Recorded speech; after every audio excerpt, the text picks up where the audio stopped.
I was going to go live at 7 o'clock, and here I am in beautiful Wichita, Kansas.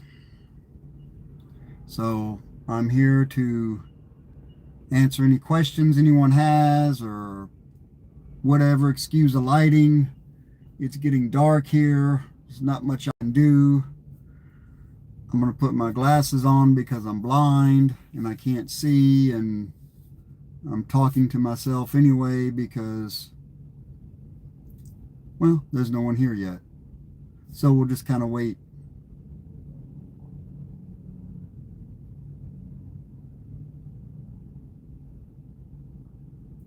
Anyone? People ask for a live, and so here it is. I've got my glasses on because I'm blind, and we got a couple of people showed up, so that's good. I'm in beautiful Wichita, Kansas tonight. I will be here until, well, another 18 hours and 26 minutes till my 34-hour break is over, and then I'll probably go over to Holcomb, Kansas and pick something up. Not really sure yet. If anyone has any questions, someone asked me a question. Oh God, what was that question again? Whoever asked it in the comments, well, whoever asked any questions in the comments, ask me again and I'll try to answer them. I know a lot of people is wondering about Alaska, about hiring. Alaska's getting busy. I really, really wanted to stay until spring, but circumstances beyond my control had me coming back to the States.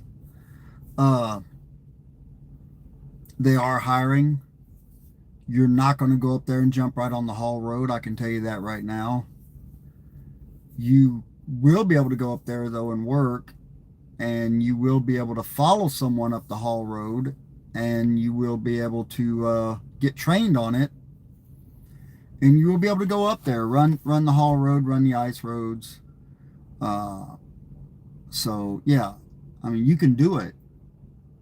There are plenty of big companies up there that'll hire you. Hi, thank you. Linden, Alaska West, Carlisle, Colville, maybe. Min, Alaska, who I worked for, maybe. I don't know. If you're committed to moving up there, they may hire you. There's several companies up there that would probably hire you. So if you want to go up there and work, yeah, you can do it. They're going to get busy. You know, they've got the Ambler Road project that the president just signed an order to let that go through. They're building a new pipeline for natural gas. You know, they already have the Alaska pipeline for oil. Hi, I'm doing great, man. I'm doing great. Thanks, Austin. I appreciate you asking. Yeah, they've got the new natural gas pipeline going on up there, and that's going to require, you know, more people, not just working on the pipeline, but more drivers bringing supplies up. You got to understand something. There's only two ways you're going to get supplies. Well, I guess kind of three, but really only two: either cargo plane or truck. There are no railroad tracks that go to Prudhoe. So, and the Arctic Ocean can only be navigated certain times a year, you know. So it's mainly truck, but there are some things that can go by cargo plane as well. So it's going to get busy. Anyway, what I'm doing now, I'm hauling boxed beef mainly around the Midwest and the Rocky Mountains. I worked for this company once before. They're a good company. Preferred Cartage out of Greeley, Colorado. They only have about 30 trucks. They used to have 50. And, excuse me, my tablet decided to make a funny noise. I don't know why I did that. But anyway, I don't know. Anyway, they had 50 trucks when I left. They're down to 30. My understanding is they downsized just to make it a little more easier to manage. So, which kind of makes sense. They are growing. I mean, we're staying busy. I know it's not lack of customers because we do stay busy. But I like them. They got good equipment. They got good trucks. They got good trailers. They keep maintenance up, and that's important, things like that. So if anyone has any questions, man, I mean, just put them out there, and I'll be glad to answer any questions that you have. Uh, any questions about Alaska, the trucking industry, what's going on in the trucking industry right now? I try to keep up with the laws as much as possible. I try to keep up with a lot of things as much as possible. I will tell you, somebody, is God real? Of course God's real. Why would God not be real? I mean, I'm not going to get into a spiritual conversation here, but yeah, God is real. I'll say that much. Anyway, do you believe it? Yes, I believe in God. Would you consider going back to a life? Yes. In fact, I got a text today from a company up there who asked if I was looking for a job, and I said, well, no, I'm back down in the lower 48. And they said, okay, well, just let us know, And so yeah, I would consider going back. Maybe late next summer, if I do. Do you like mug root beer? Okay. Sure. I like mug root beer. I like root beer. I haven't drank root beer. I don't drink sodas anymore. I mainly just drink water and coffee now. But back in the day, yeah. Name a food for an edit. I don't understand. What do you mean, name a food for an edit? You might have to elaborate on that one. Anyway, what I was saying, like late next summer, maybe, and, kind of get in with a company and get to know their procedures and everything before wintertime were to hit. That way, when wintertime did hit, I'd be, ready to go. And, yeah, so I may go back. You never know. It's not off the table. I have a family down here. I have a wife, and of course our kids are grown, so I don't have to worry about that. But I don't like to leave her alone too long. She doesn't like for me to leave her alone too long. She does not want to move to Alaska. The only way she'd move to Alaska is if all the kids and grandkids move to Alaska, and that's not going to happen. So I believe in Jesus Christ as our Lord and Savior. Well, good. Amen, brother. Amen. What was I going to say? So if anyone's thinking of going to Alaska, like I said, give the big companies a call, like Linden Linden owns Alaska West. They are kind of the same company, but they're different. If you've got a lot of flatbed, heavy haul experience, STR up there may be hiring. They may require you to live up there. I don't know. Please say 67. Okay, I just did. So, don't know what that's about, but hey, rock on, man. But yeah, you may start out just bouncing between Fairbanks and Anchorage, but you'll get the experience. So right now I'm just kind of taking it one day at a time, what I'm going to be doing. But this is a crazy business. It's not as crazy as it used to be. Back in the day, man, the trucking industry, we used to do some crazy stuff. I mean, we used to leave LA and be sitting in Dallas in 26 hours. You ever seen a polar bear? Yes, there's a picture in my posts of a polar bear running across the tundra in Alaska, up in Prudhoe. You don't see them very often south of Prudhoe. Polar bears stay pretty far north. And when I say pretty far north, I mean in the Arctic, right? Like, you don't see them even down in Coldfoot, although there's rumors that there's one down by Coldfoot. But it's very unusual. Now, you'll see black bears and stuff like that far south. But polar bears, generally you see up on the slope, basically. And yes, I've seen one in real life. There are rumors that there are a few more up there guys have seen. The thing is, if you go on a site, like if you run an ice road out to a pad and there's a polar bear up there, they'll just shut the whole thing down until it leaves. Polar bears are very aggressive. A polar bear is about the only bear that will actually come at you. Like they'll sniff you out, you know, and they'll come after you. So you have to be careful up there with them. But I have seen one running across a tundra, as I said. I was driving across the slope. I stopped, gave him the right of way, let him go on across. Like I said, there's a picture. My eye itches. There's a picture, one of my community posts on YouTube of it from a distance. So yeah, I've seen a polar bear.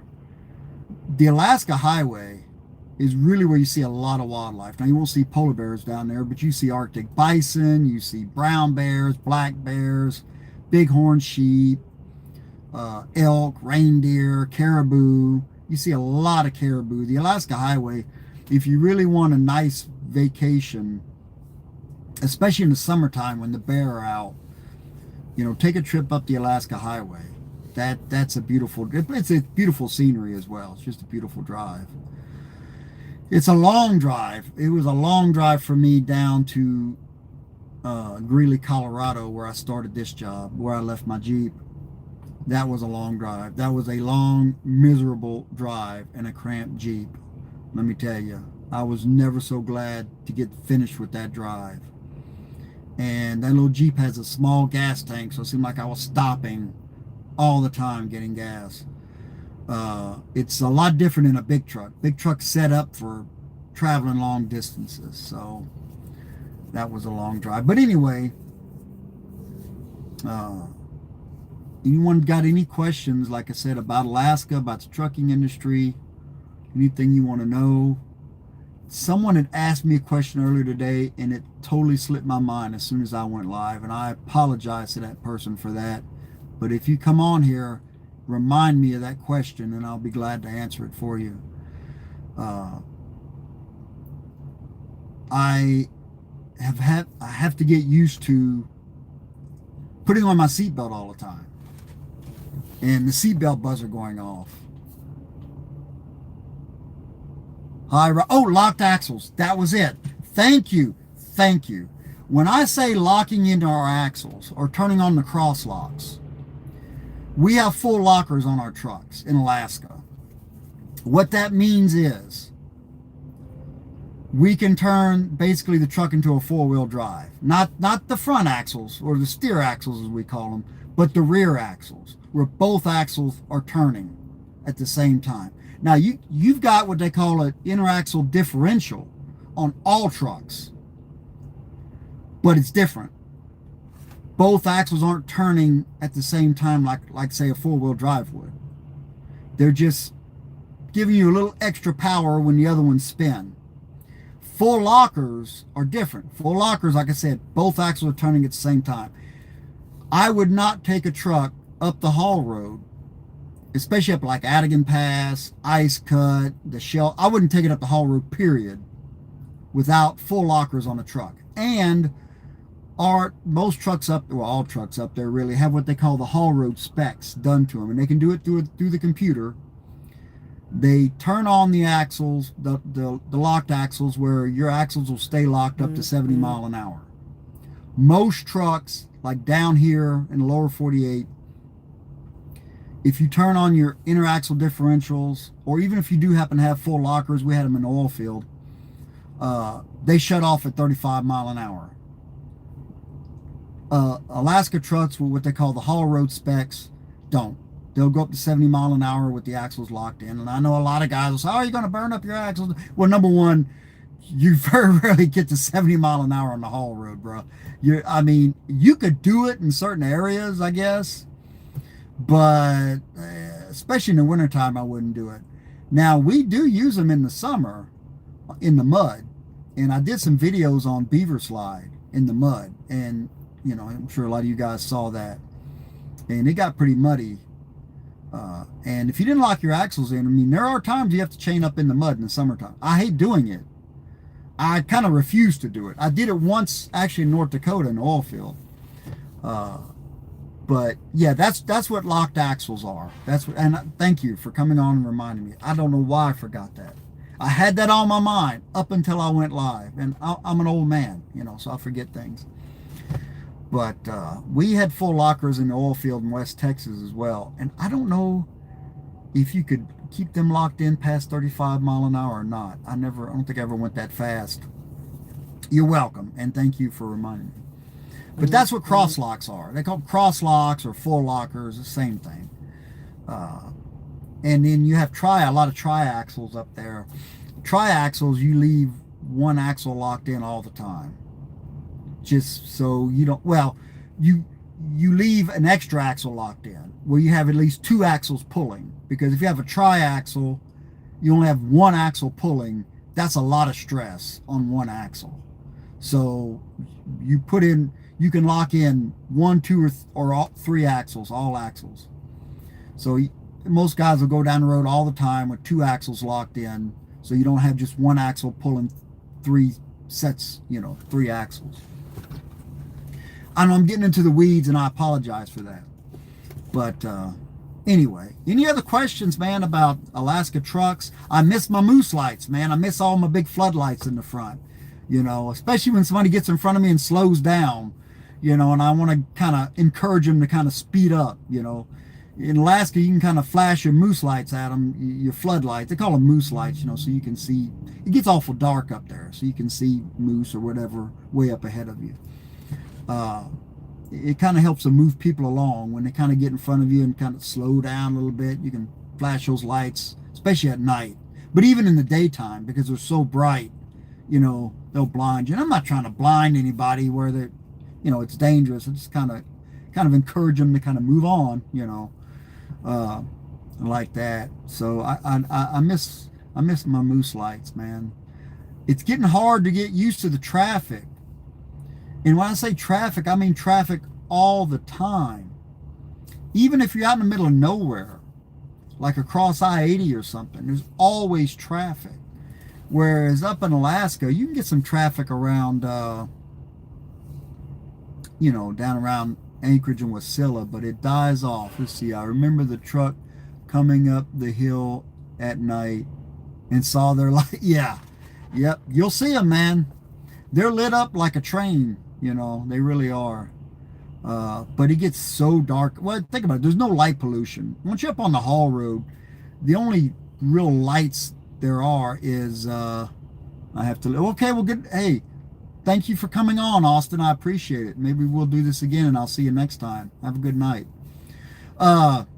There's no light pollution up there. You get up to Prudhoe, and there's lights. Of course, you got Coldfoot, but there's not really enough lights there for any light pollution per se. So there's no more lights really till Fairbanks, which is 494 miles from Dead Horse. So when it's dark up there, it's dark. And in the wintertime, it's dark all the time. So, but guys running the parks, they've got the big lights, and you're running down the Seward, it gets dark down that way as well. So you have to have them really. Would they come in handy down here? Not really, because there's always somebody coming towards you. Maybe some of these 2-lane roads in Kansas and West Texas at night, you might have a chance to use them. We probably could have used them in an oil field running lease roads at night, but I didn't do a lot of night driving simply because hauling crude oil, you have to sample it. You have to sample the crude before you load it to make sure there's not too much water in it.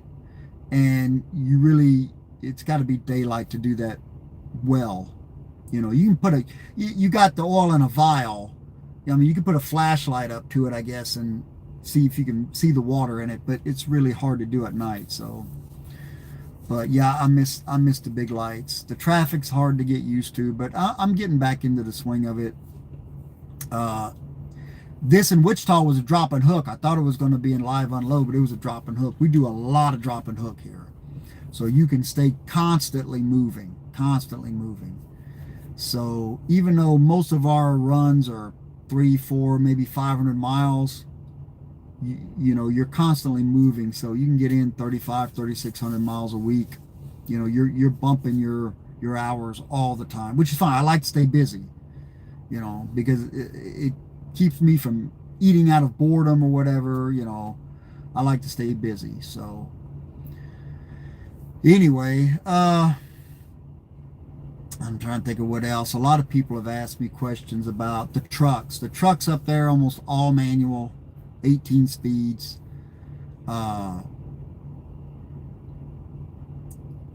You know, there are rumors of a few people running automatics up the haul road, and it may happen more. I don't know. But right now, almost everything up there is manual transmissions. A lot of Kenworths, a lot of Western Stars. And I was surprised. Do you have plans to hike this fall? I would love to do some hiking. Where I live in the Texas Panhandle, we have a lot of canyons. And I would love to do some hiking in the Caprock Canyons, Paladuro Canyons, anywhere along the Canadian River. Everywhere the Canadian River goes makes a canyon around there. So yes, I really want to do some hiking. I try to keep myself in shape. Listen, drivers, heart attacks, stroke, diabetes, they are killers. And I've said this before on video. You see a truck that's had an accident all by himself, you know, a one vehicle accident. A lot of times that driver had a heart attack. And it's really, it's hard to stay in shape in this business because you're sitting and driving a lot. You got to try. I did some walking today. Carry some weights with you, or just do some walking. Do one meal a day. Do a 16-hour fast every day.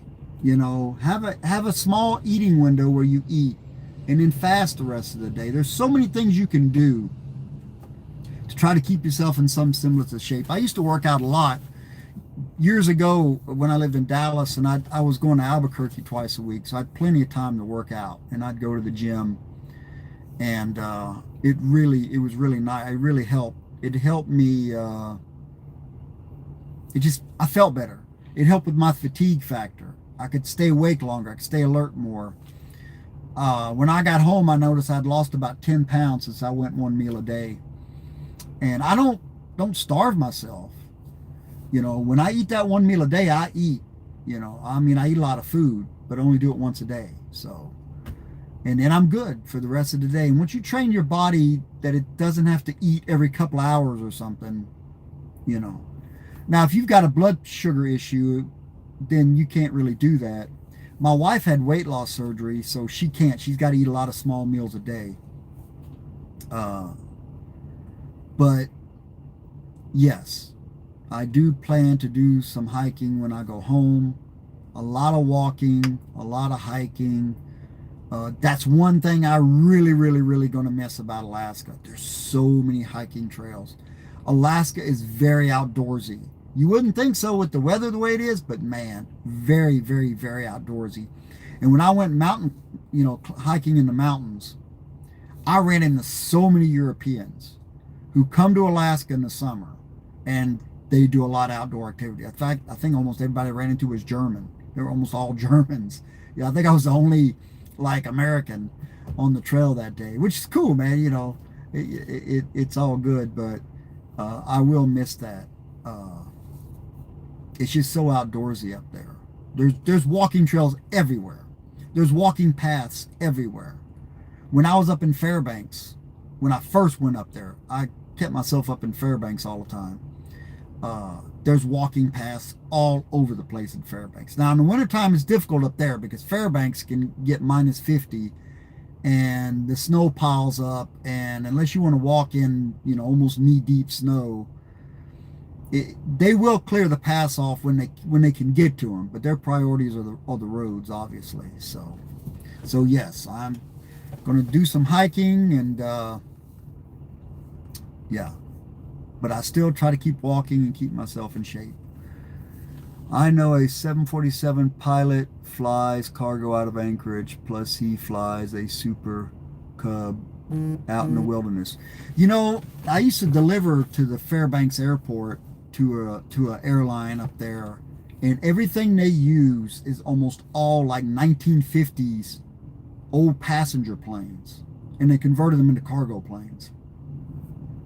And those guys tell me those are the best things in the world for flying up into the Arctic, flying up to Prudhoe, whatever. Just an old school prop, twin engine prop plane.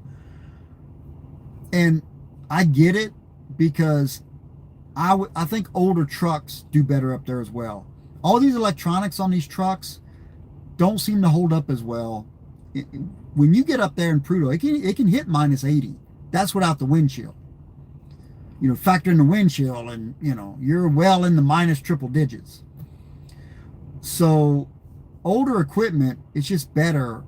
You know, older analog equipment, it's just better up there, man. It really is. But, and let's try not to get too political here, but unfortunately with the government, how they are, you can't get glider kits anymore. And for people who don't know what glider kits are basically a new truck with an old school engine in them, with very little computerization to them.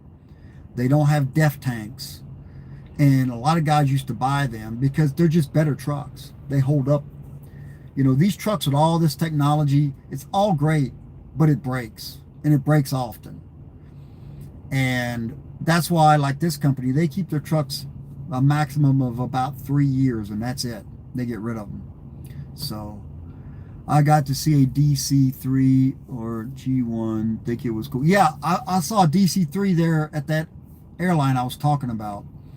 We were delivering some, I forgot what I was delivering. I was pulling two 45-foot flatbeds, and I was bringing something up there, and they were going to load it up and take it up to Prudhoe.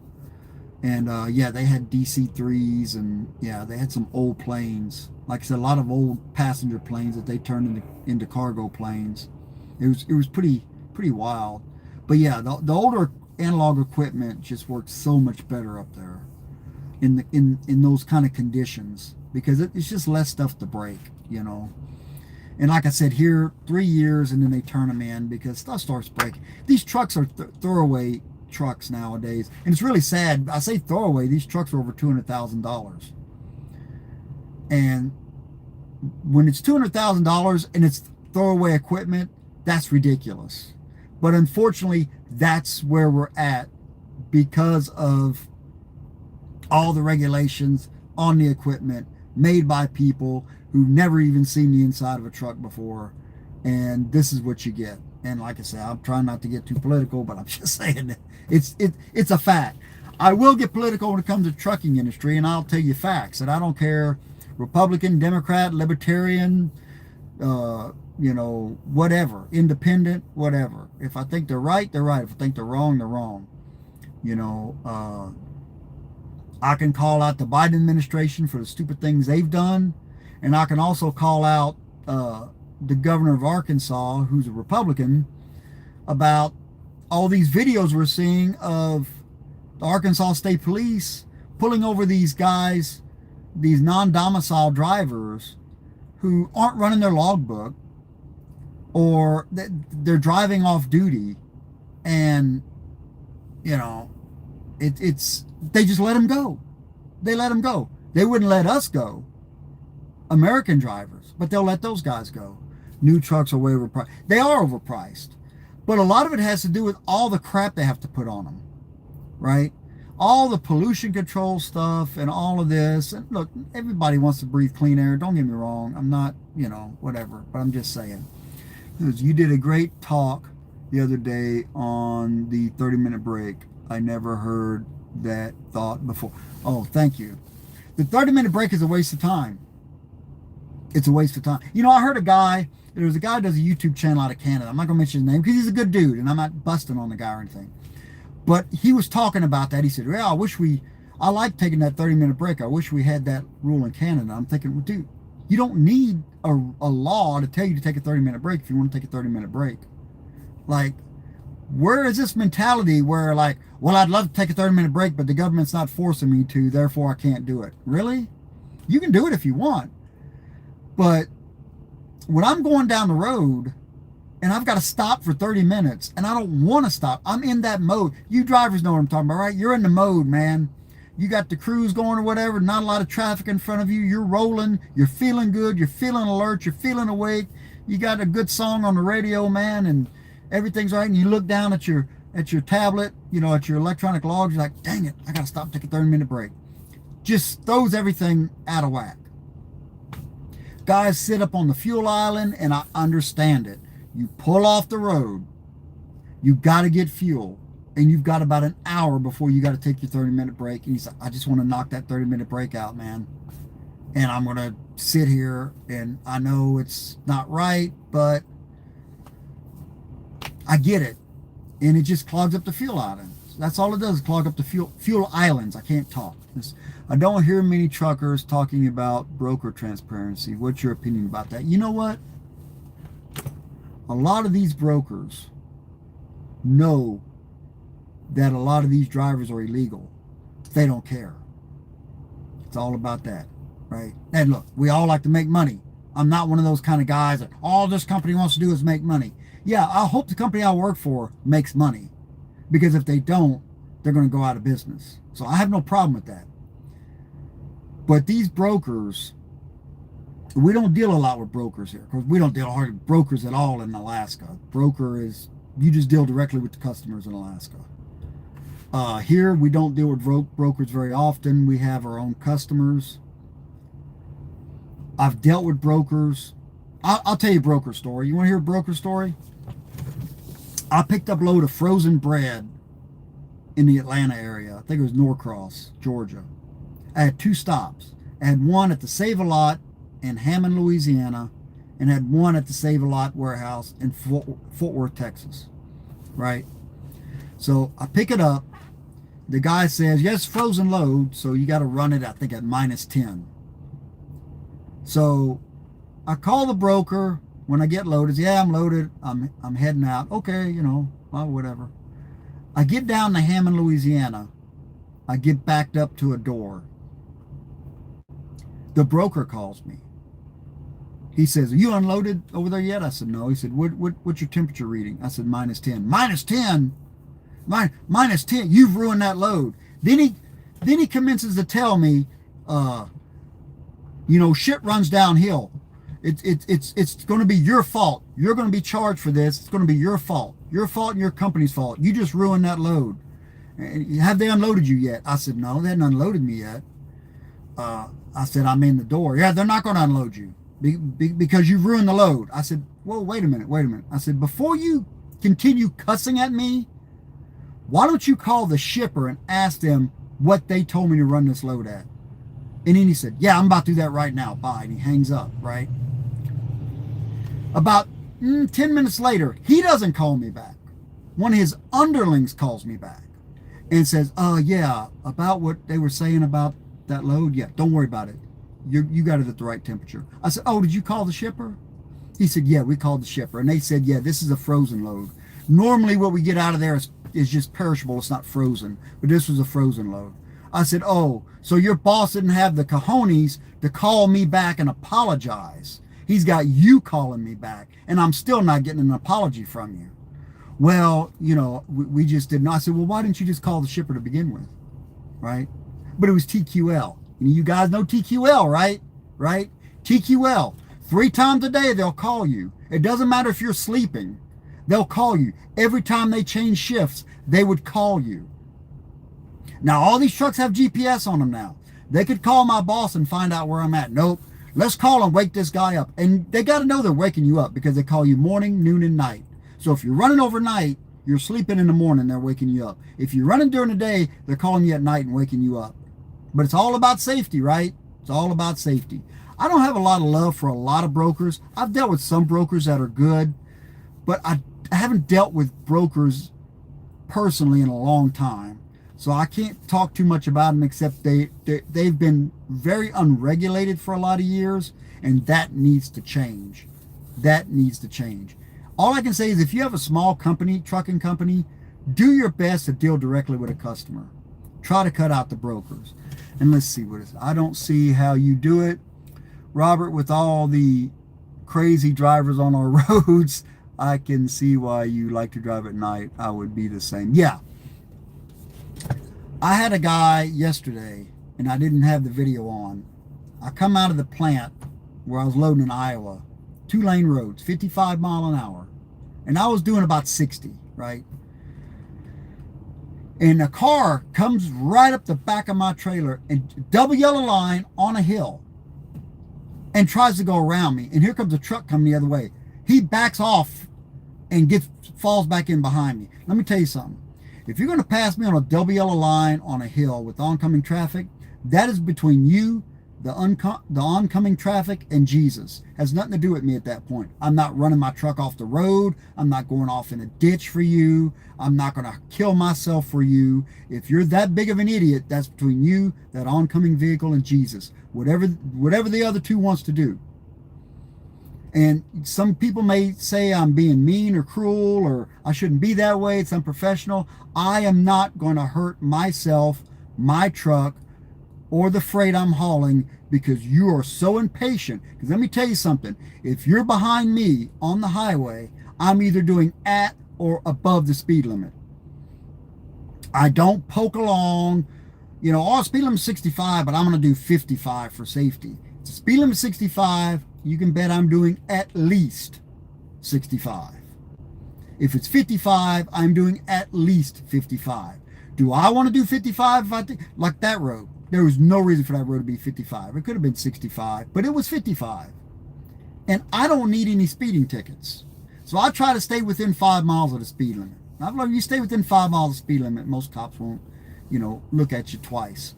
So yeah, there are a lot of crazy drivers. I try to drive at night when it's a bit calmer outside.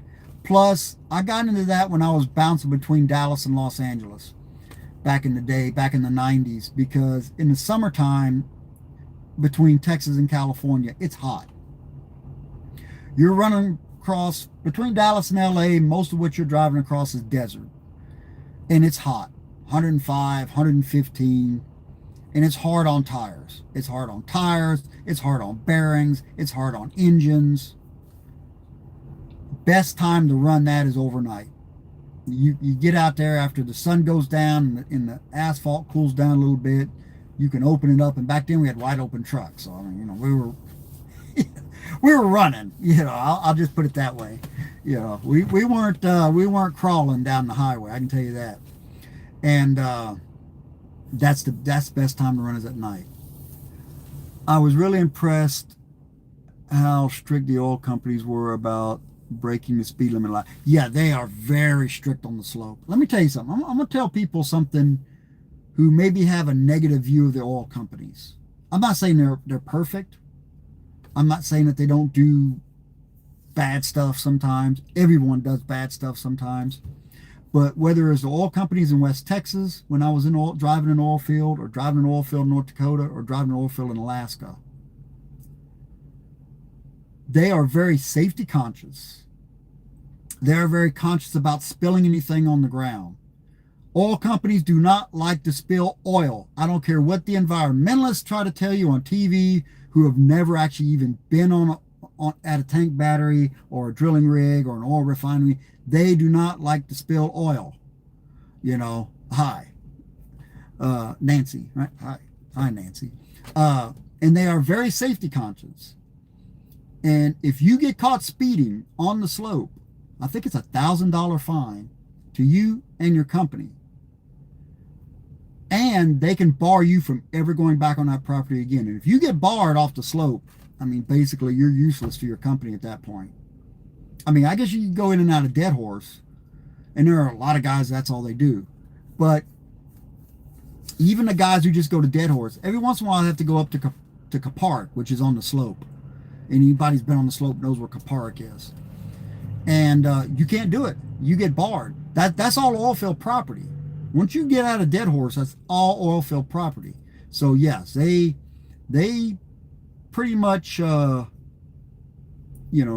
you what you can and can't do. When you go through the checkpoint, they look inside your truck. You can't have any firearms or anything like that. They have fire. They're armed. They're armed on their hip, and they've got shotguns inside the guard shack. You're not going to get through there without their permission. You're not going to get up on the Arctic Ocean up there. That's why I never understood why they have so many tourists go up to Dead Horse. There's really nothing they can do. I guess they do it just to say they've been, and I get that, but Don't forget to give the stream a thumbs up. Yeah, give it a thumbs up, guys, please. I appreciate that. Someone said they want to build another pipeline up there, so they will need. Yeah, that's what I was just talking about. Yeah, maybe you weren't on. I don't know. A natural gas pipeline. My understanding, now I could be wrong. My understanding is it's supposed to pretty much follow the original Alaska pipeline, only for natural gas instead of oil. So yeah, they're going to need truckers up there, man. Like I said, I just got a text today from a company wanting to know if I wanted to go, go to work for them. And I was like, I need to stay around the house for now. Maybe next winter. I don't know. You would actually be a great spokesperson for the trucking industry. In reality, you already are. You seem way too smart to be driving a truck. Thanks for taking us on. Well, I'll take that as a compliment. Although there's a lot of smart guys out here driving. Let me tell you this, guys. There are guys going up and down the highway just holding a steering wheel who, I don't know what their IQ levels are. Don't know. There are guys who do different things. They do oil field driving, or they go up to Alaska and do what I was doing, whatever, and they're a different class of driver. Not that there's bad drivers out here going up and down the highway. I'm not saying that. You don't know what you can do until you do it. I always like to push myself. There are a lot of guys in Alaska from the West Texas oil fields driving, because once you drive, and not just West Texas, Oklahoma, Colorado, New Mexico, any big oil field area, Wyoming. Because once you drive an oil field off of, off road, really your next challenge is Alaska. It's just a natural progression is to go to Alaska and run the haul road, right? And that's what I did. And it's a different class of driver up there. They're just a different class of guys. You don't see a lot of the, stupidity that you see down here. You don't see a lot of the fragile guys, that you see down here. You got to chain up, you got to chain up. That's just the way it is. There's no, well, I'm not going to chain up, because if I got to chain up, well, then don't go to Alaska, because, it's a given that's what you're going to have to do. Even the road crews, do they ever rest? They work on the haul road. The road crews work in a rotation, sort of like the guys on the slope. Nobody really lives up there per se, permanently. So they work on a rotation. My understanding, the road crews in Alaska do not make a lot of money. Their union, and their union sucks. That's what I've been told. I don't know. Like, they didn't give them a very good contract. There's troopers up there. Same thing. They work on a rotation. They have a good union. My understanding is they make a good per diem for going up there and all that. The highway guys' union kind of screwed them. They do not get a lot of the same perks, and they do a much harder job. And I'm not dissing the troopers up there. I'm just saying they have to keep that road open. And like last spring, when the road washed away in 4 or 5 places, they had to get on it, and they had to fix it, and they had to fix it like that. And when I say that road washed out, I mean big, huge chunks of the road literally washed away into the river. Because when the snow melts, those rivers start running really fast, and they'll break. If they're running alongside the road, they'll break the bank and just flood the road. And they have to bring dirt and rock in and totally rebuild that road. Same thing happens on the Alaska Highway sometimes, by the way. And they also have to fix that quick. That's the only overland route into Alaska. So those guys make a lot of money. In the wintertime, they're constantly plowing. They're constantly making ice roads out of it. They're constantly, pouring ice on the road, letting it freeze, putting snow on there, making an ice road out of it, smooth it out and whatever. So yeah, those guys really work. And they have man camps up there for them. And they live up there for so many weeks, and then they go home for so many weeks. It was by the bridge. Yes, exactly. It was by the bridge. Yep. Sure. But there were several other places where it washed out too, but that was the big one, by the bridge. Yep. Sure was. Those guys, they earn their pay, and it's not a lot of pay, but they earn it. They're constantly out there plowing in the wintertime. up Adigan, up Ice Cut, up the Shelf, Beaver Slide. Yeah, they let it go a little too long. If you watch my videos, anybody watch a lot of those videos know what I'm talking about. But they did go in there and they finally redid all of that. And it's in much better shape, or at least it was. And also, to give them a bit of a break, there was a lot of rain. You miss Alaska yet. Every time I get caught in a lot of traffic, I miss Alaska. I missed Alaska last night when I was coming down 35. When I got into Des Moines, little old Des Moines, Iowa. But there's a lot of traffic right there because 80 and 35 run together. Any of you guys have run that knows. There's just and I had a headlight go out. So I had to stop at that Pilot in Des Moines and get a headlight. Because I knew if I went past those truck stops and I got pulled over, the cops going, hey, you went past all those truck stops, man. You didn't fix it, right? So I stopped in that Pilot. And any of you guys ever stopped at that Pilot in Des Moines? Right there on the west side of Des Moines? My God, man. I couldn't figure out how to get out of that place. It's crazy. And then they had the ramp to I-35 South close. I had to go around and take the detour and all. I missed Alaska. I missed Alaska, man. Bro, Alaska's so easy. A lot of people don't want to go to Alaska because of the weather. Let me tell you something, man. I'll take the chaining up. I'll take the snow. I'll take the blizzards. I'm not too fond of the ice in the spring and the fall.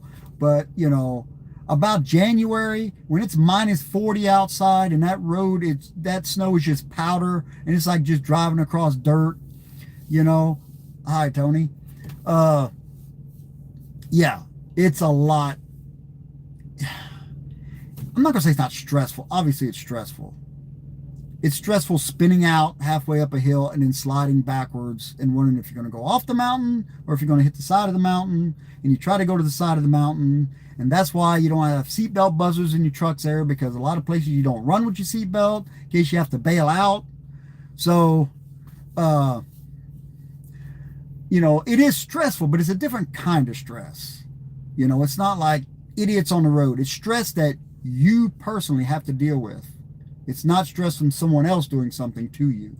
It's stress of what Mother Nature is doing to you. Beware ye who enter this Pilot. I was lost. There's signs that say exit, but that's not how you exit. Schneider's got that back part. There's a gate back there. I guess they dropped their trailers back there or something.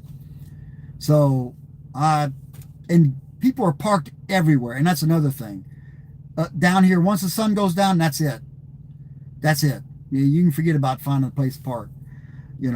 Unless you're off on some back road somewhere and there's not a lot of other trucks. And we do a lot of that here, and I like that. We do a lot of back roads. And I like to run them overnight. So I get to learn little parking, little areas where I can park.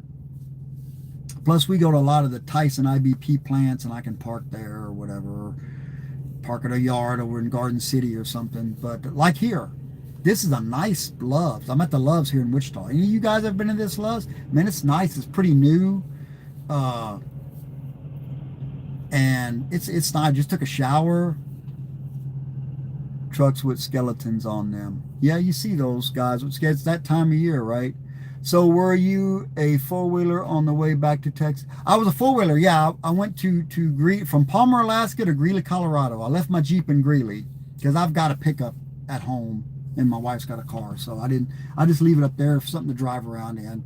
I used to leave one down here in Garden City when I worked here before, but I left it in Greeley because I stopped, did my paperwork. I picked the truck up there, and I'll do some more pictures of the truck after. I need to wash it. It's loaded down with bugs right now. It's a bad thing about this time of year. It's harvest time, so the bugs are everywhere. But yeah, I was a four-wheeler all the way 3,500 miles to Greeley. Yeah, no, it was 3,200 miles, I think, from Palmer to Greeley. Yeah, because it was 36 to my house. It's another 400 miles. I loved when you saw them on the roads up there and the tourists. Yeah, I got some grief from people for busting on tourists. A lot of people said I was being mean. and the tourists generate a lot of revenue. Look, let me tell you something. The tourists generate a lot of revenue in Fairbanks, in Anchorage, in Denali, all over Alaska. Not so much on the Haul Road. But there's a bunch of money. I mean, they do. They stop in Coldfoot and they eat and they buy the little trinkets and souvenirs and stuff like that. But Dead Horse, the only thing they can do at Dead Horse, I guess, is rent a room at the Aurora or the Arctic Inn or something. There's really no stores. I mean, there is, Colville has a store up there, but there's really no like supermarkets or anything like that, you know. So I rail on, everybody up there rails on the tourists. They call them terrorists, okay? They're not all bad. They're not all bad. There are some who don't understand the rules of the road, and they'll be told real quick by the truck drivers or by the people who work and live in Coldfoot about the rules, you know.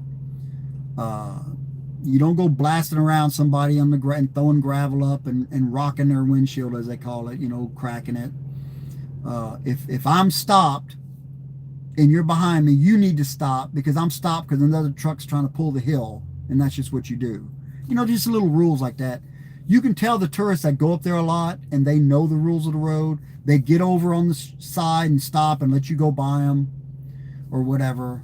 You know, I have no problem with those guys. It's the ones who don't know the rules of the road. And they really, used to be back in the day, the old timers will tell you, you couldn't go on that road unless you had a legitimate reason for being on it.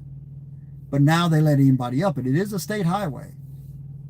So that's my thing. It's a little gentle, you know, I'm trying to be gentle with them, but at the same time, yeah, they irritate me. I shared that advice with some friends who live in Kinnick, and they didn't know all the protocol. Yeah, some people in Alaska don't, you know, because they don't go up there. So they don't know the rules of the road. You can find them. You can get little pamphlets. I think if you stop at the Hilltop Truck Stop there north of Fairbanks, I think they give out those pamphlets. I was given some when I first came up here, you know, just in case I was going to run it, you know, the do's and don'ts.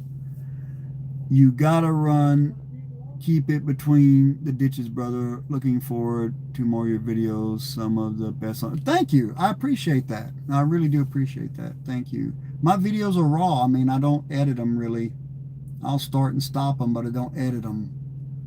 And so I'm sorry, I'm watching this guy. I guess he's walking his dog or something. Not much of a dog. Anyway, I don't edit my videos really. I didn't have time up there, and I still really don't. I mean, I guess I kind of have time here. I don't have. Loves has got Wi-Fi. You know, a lot of these truck stops have Wi-Fi. It sucks. Maybe it's gotten better, but you give language warnings. You know, I really try to make it kid friendly.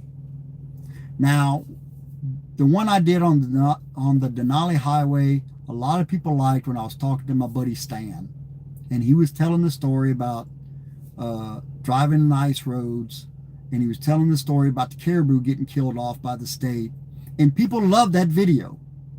But Stan has a very colorful language, you know, and I can't tell him, hey man, don't curse, I'm doing a video, you know. He's 70 years old. Stan's going to do what he's going to do, right? He's a cool guy. He really is a cool guy. And so I had to give a language warning. And every once in a while I slip. When I started sliding down Adigan on that one video, I think I let out a couple of expletives. It happens. I really try not to, but it happens. That one I had to mute. I know, man.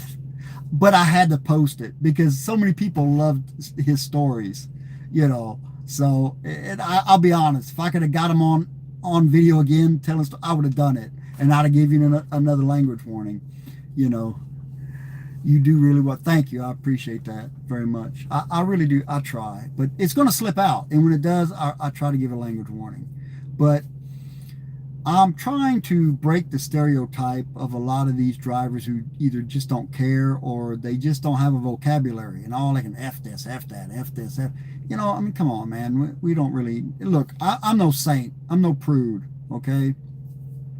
I can string together a line of cuss words to make a sailor blush, but there's a time and a place. It's just we can all be civil, you know, and that's something for the young people to be able to watch, and women. I just there's no reason to be using all that language, you know. I want the ladies to be able to watch it too, without, you know, a lot of that. And I know you've all heard it, right? Women, they've heard it before. It's not the point. It's not the point. It's disrespectful. So, but I'm not promising I'll never say some things. Depends on the situation, but I try not to. Anyway, trying to think of anything else I can say. I appreciate the turnout on here, man. It's my first live stream. I'll try to do another one. I don't like to just throw one out there and then I don't tell anyone, because how do you know, right? I mean, unless you get a notification or something. So I tried to give a little bit of warning on this one, and I really appreciate the turnout. You know, it's been pretty good. I'm trying to get over 2,000 subscribers, and I'm kind of stuck at like 19 something. And I get it. You know, my videos down here aren't going to be as exciting as the ones up there. You know, maybe this winter it will be, because I'm going to try to stay north as much as possible in the winter, because we have a lot of guys, surprisingly, a lot of guys from like Wyoming who work for us, who do not want to be in Wyoming in the winter. They want to run down to Dallas and Houston. I have no desire to go to Dallas or Houston. If the biggest city I ever go through is Denver or Kansas City, I'm good with that. I have no desire to go to Dallas or Houston. So I like to stay up north. That's what I did last time. And I told them when I came back, I said, man, you can just bounce me across I-80 or I-90 in the winter. I'll be perfectly fine with that.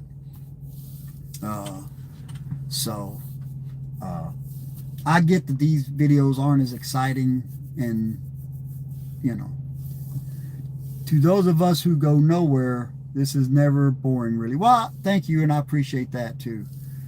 You can swear when an illegal foreigner makes an illegal U-turn in front of you. Man, I don't mean to laugh, because people died over that, but yeah. You know, I've seen that twice. In 30 plus years of driving, I've seen it happen twice. I saw a cattle truck do it on the I-10 in Arizona, and there was a cop behind him, and he lit him up as soon as he did it. And I saw it somewhere else. I'm trying to think where it was. I can't remember now, but I know I've seen it twice. And I've seen cars do it on the interstate, and that's bad enough. You know, there's a reason why they don't want you crossing over on an interstate highway. You've got high-speed traffic, you know, and I've seen a few cars do it, and it's like, dude, I've seen cars back up or back down an off-ramp. Like, they go to take an off-ramp, and then they'll back up it because they realize it's the wrong exit or something. I'm like, are you crazy? You're going to back down an off-ramp? I mean, dude, people are coming off the freeway at, you know, whatever, 70-something mile an hour, and you're backing off that ramp. It's insane what people do out here. Utterly insane. But yeah, that will make me cuss, and that will be a legitimate cuss, but I'll warn you about it when it happens. So I'm having to get used to sharing the road a lot more than I was up there. I miss, when I was running the haul road, I missed running the Alaska Highway. I'd have been happy to run the haul road a few times and then make a couple of trips down the lower 48, come back up, and, you know, and like that. I'd have been perfectly happy. If I could have got home, got back, and there's a lot of freight runs between Texas and Alaska. A lot of freight. A lot of oil field freight. If I could have just got on a gig like that, where I was going home sometimes, and then going back up to Alaska, and then going back, and then maybe running up to Prudhoe every once in a while, I'd have been perfectly happy with that. I follow airplanes too. Sometimes the pilots who fly internationally have an issue too. Yeah, I can imagine. I can imagine they do.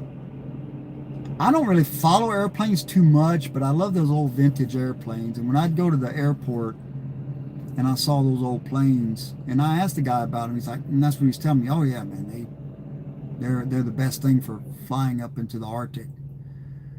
And the thing about Alaska is everybody, well, I don't say everybody, but they have more licensed private pilots in Alaska per capita than any place else in America. And that's because there's only so many roads in Alaska. Like if you're going to go to Nome or a lot of other towns, Nome is one I can think of off the top of my head, there's no roads there. You got to fly.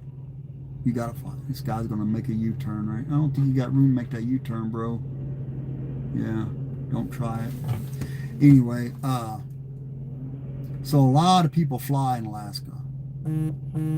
I don't mind flying. I've flown on a single engine plane before. In fact, when I first came to work here, the owner of the company, I met him in Garden City, Kansas, at their yard, and he flew me up to Greeley in his little single engine plane.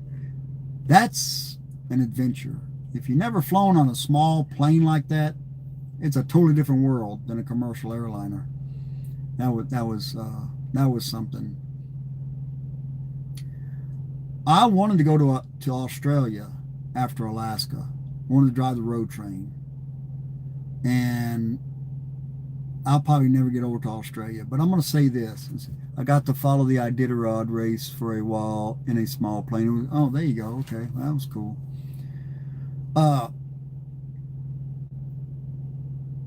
If you want to come to Alaska, if you're a driver, do it. Do it. If you can do it, do it. Because you don't want to spend the rest of your life regretting that you didn't. Like I said, I'd like to go to Australia. I'll probably never get to, but I'm not really going to regret that. If I hadn't went to Australia, I would have regretted it. I mean, Alaska. If I didn't get to go to Alaska, I would have regretted it. So I'm glad I did it. Plus, it gives you an experience. I ran a winter up there, and a summer, and a fall. I ran a summer, winter, and a fall up there.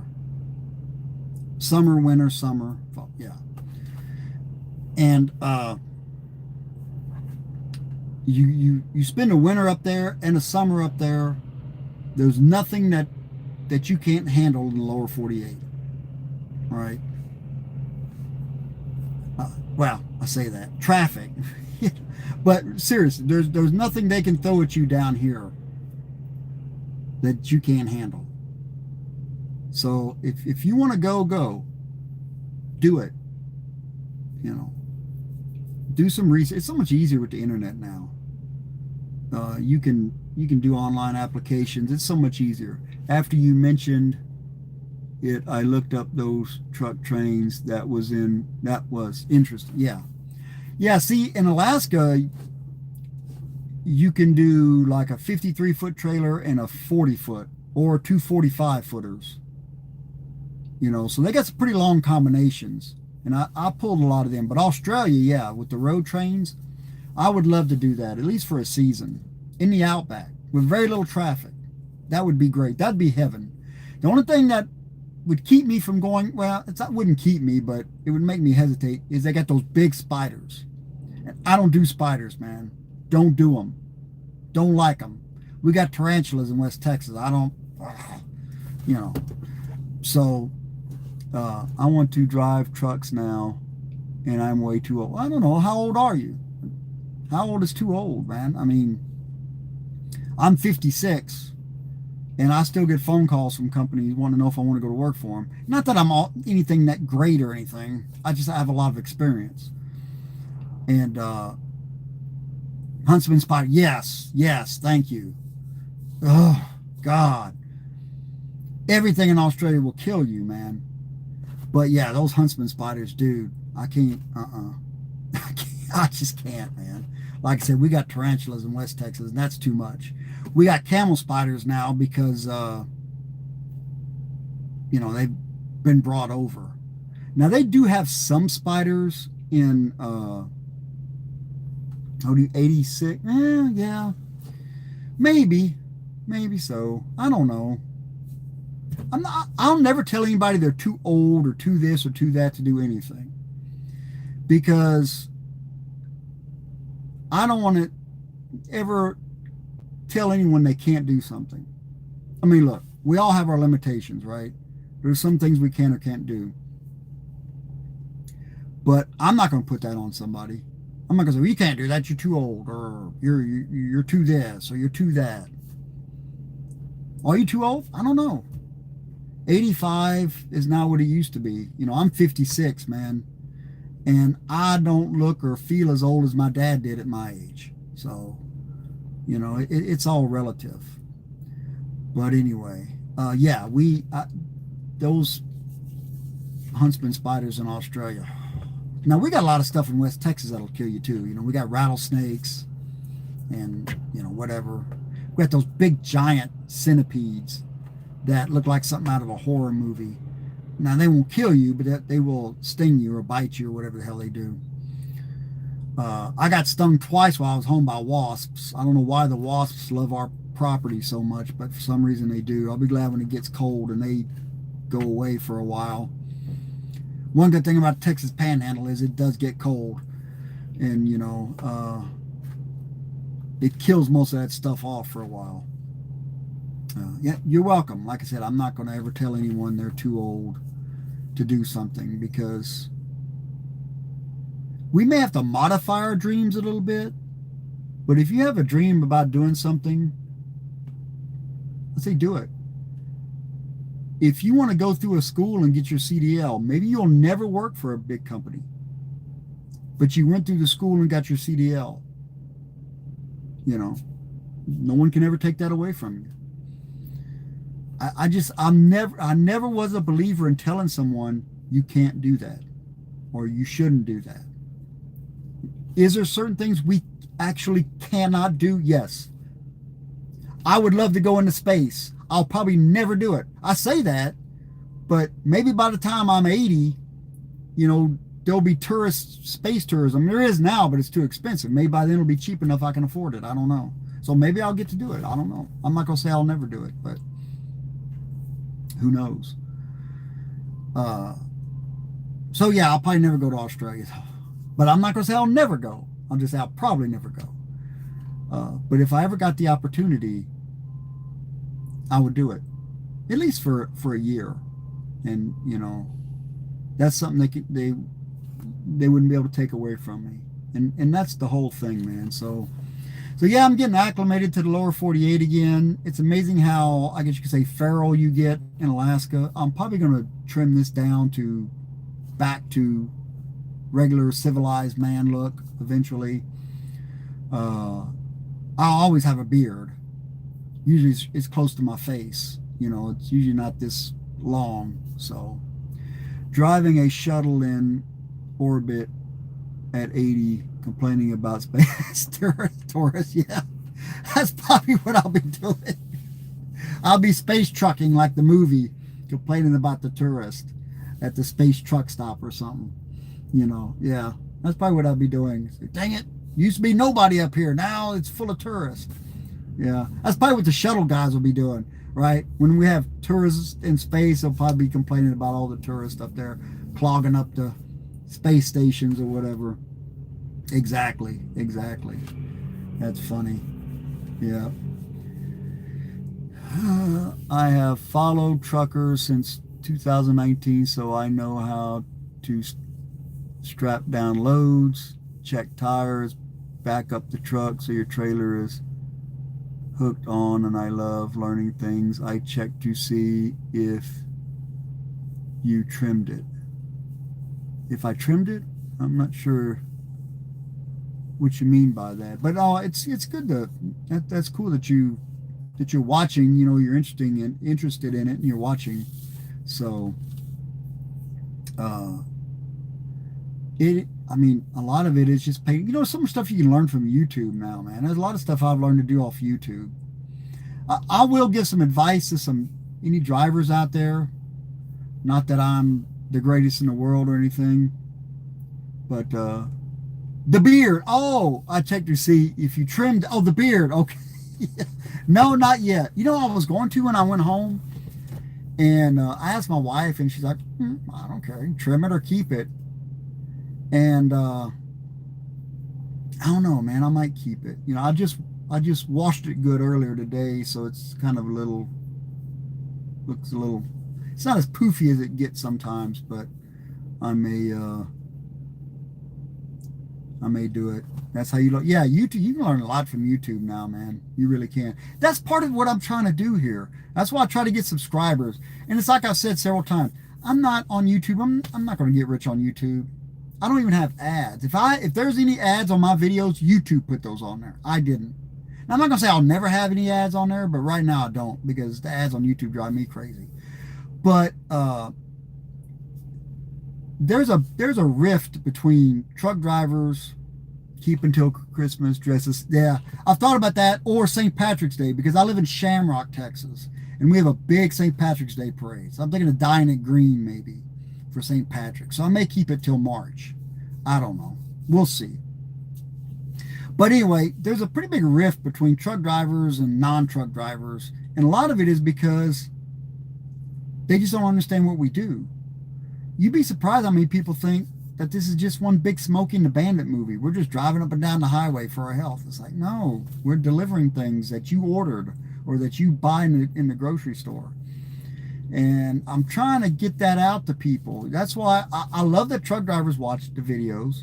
I also love that non-truck drivers watch the videos. And there's a place for both, because I try to give a little real world experience to drivers and to non-drivers. That's kind of my goal, you know. So anyway, wow, it's after 8 o'clock. All right, I'm not going to ramble on too much longer, because I know everybody's got stuff to do, right? But I really appreciate the turnout on here, and I appreciate the questions. And if you have any more questions, send them, you know, my way in community post or whatever. And I'm thinking about maybe starting as a fellow truck driver, this guy speaks the truth. People have no idea what we go through. Yeah, it's true, man. People have no idea. You know, I saw a thing about a woman. It was on a TikTok, and I think I might have mentioned this in a video. I don't have TikTok, but somebody reposted it, and she was doing this video. She goes, do you truck drivers feel bad whenever you're backing in across a street at rush hour and you're blocking traffic and you're doing it slow and you're keeping the rest of us from going to work? And I'm thinking, do you think we do this on purpose, lady? Look, number one, I hate backing in off a street, especially a busy street. When I used to run between Dallas and LA, I used to bring produce back to Dallas. And part of the produce market in Dallas used to be downtown. And you had to back in off a busy downtown street at about 7 o'clock in the morning at the height of rush hour. It's the stupidest thing in the world. It's the most unsafe thing in the world. Thank you for tonight. It's nice for all of us to get to talk. Thank you very much. I appreciate it. And you have yourself a wonderful evening. I really do appreciate it. Thank you. And I'm going to do it again. So, and I'll, you know, maybe in my next 34-hour break or something, I'll do it. But anyway, yeah, I don't like doing it. It's not safe. But sometimes you have to do it. And if a guy's doing it slow, it's probably because he's backing in between two trucks. He's got a limited amount of space. His nose of his truck is swinging around, and here comes the four-wheelers. And they see us swinging around, and they just expect you to come to a dead stop while they cut around you, right?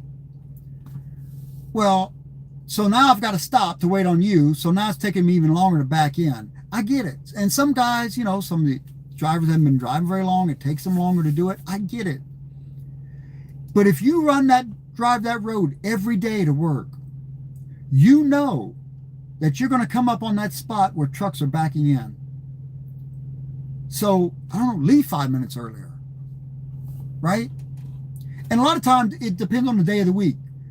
Used to be, I know in Dallas at the market, what was it, Tuesdays, Wednesdays, and Thursdays were the busiest times of the week on the produce market.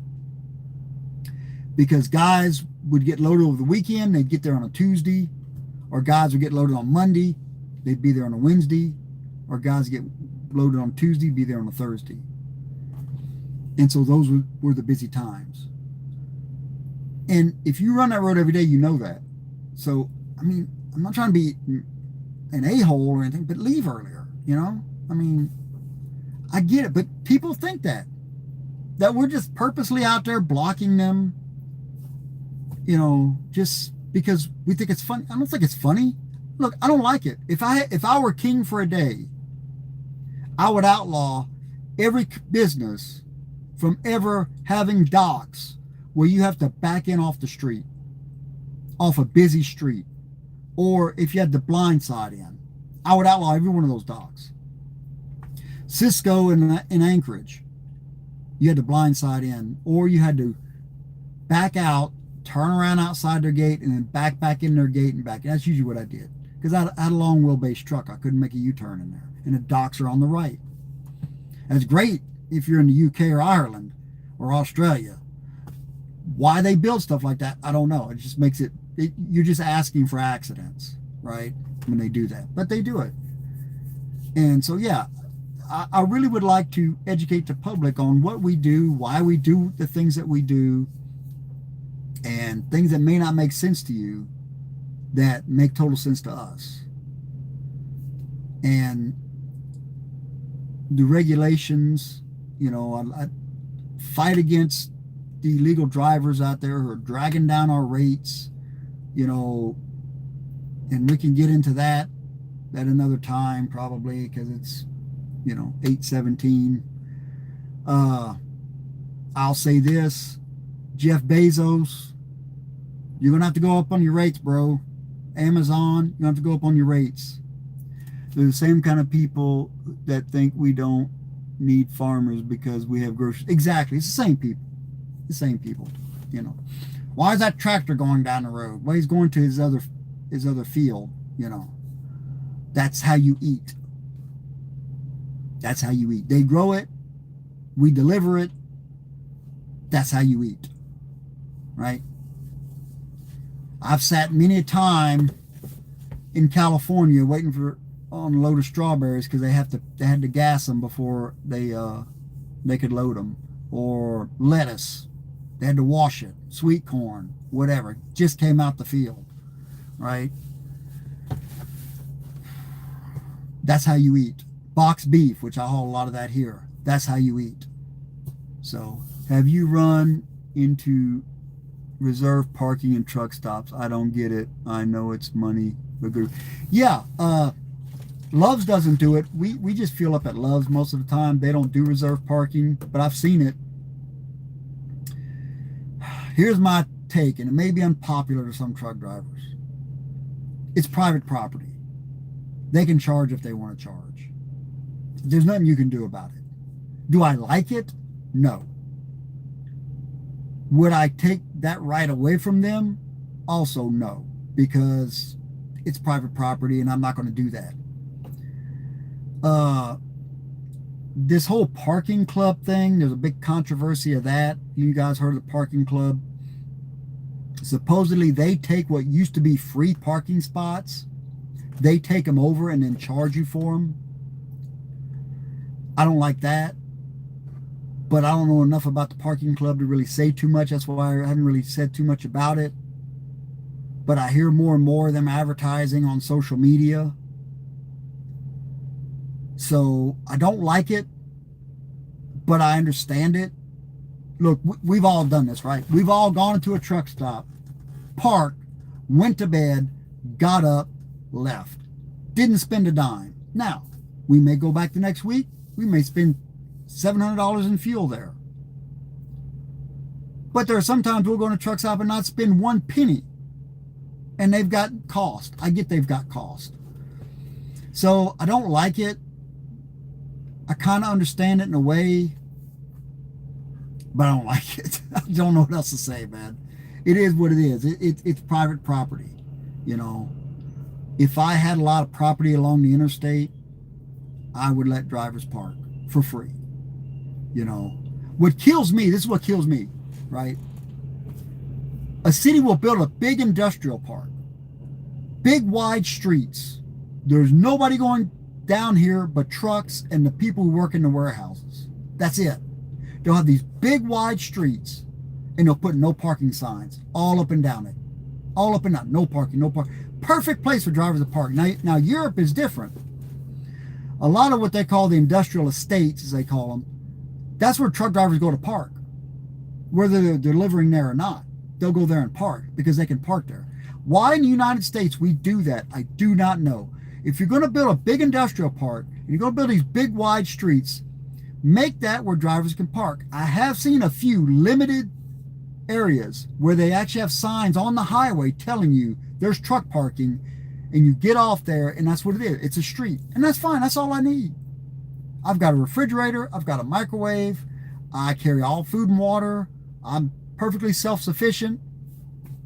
You know, just give me a place to park and I'm good. But so many of these areas where they have wide streets, I mean wide enough for trucks to park on both sides and traffic to go back and forth. And no parking, no park. Now, some of that is the driver's fault, right? They throw trash out and that ruins it for the rest of us. And I understand that. Unfortunately, that's the way of the world. Put cameras up. Somebody throws trash out, get the company name, DOT number on the side of the truck, send them a ticket. Send them a ticket. Or tell them they're barred. They can no longer park there. You know, let the city trespass them, or whoever owns the street, the city, county, whatever. That's how you deal with that. So a lot of those wounds are self-inflicted as far as that kind of parking. But yeah, the truck stop parking, I don't know how you remedy that. You could build 100 new truck stops tomorrow and they're going to fill up. That's like here around Wichita. Wichita used to be bad about not having any truck stops. Now they built this Love's. It's after 8 o'clock and it's probably full already. I don't know. I got in here about 3:30 this morning and I got here and this spot I'm in was about the only spot open. I grabbed it and yeah. So when I used to live in Dallas, well, Dallas back in the 90s, they didn't have enough truck stops around there. They built several since, but there was a time when they didn't have enough truck stops there. So kind of blocked that light a little bit. But I don't know what to do, you know, about parking shortage. A lot of that, there again, goes back to the 30-minute break. You know, guys trying to find a place to park in the middle of the night, just take a break for 30 minutes because they have to by law.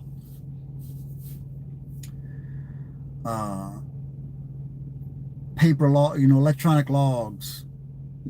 I mean, yeah, I'll admit it. Paper log days, we just did what we wanted. You know, and there were less accidents. So, you know, you can do with that what you want. So if I had to drive another 50 miles to find a place to park, that's what I did. You know.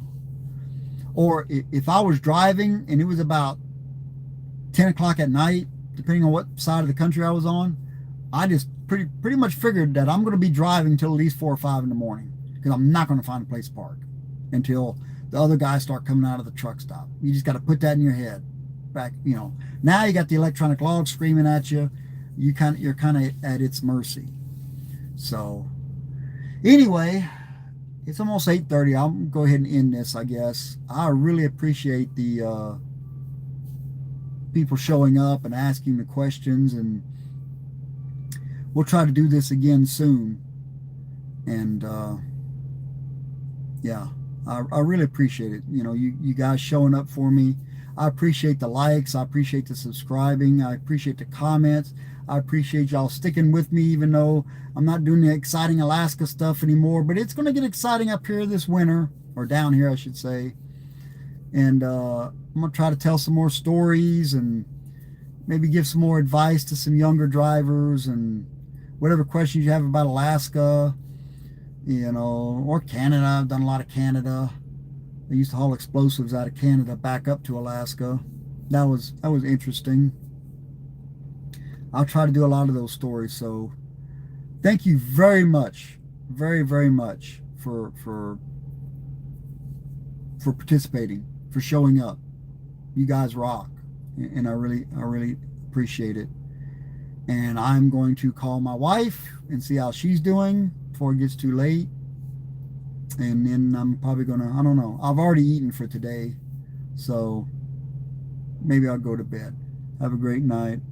It was snowing by the Eisenhower turning. I heard about that. Yeah, I heard I-70 west of Denver is already getting snow. So it's here, man. It's getting toward the end of October. You know, I live in the Texas Panhandle. I've seen it snow before Halloween there, and I've seen it snow in April.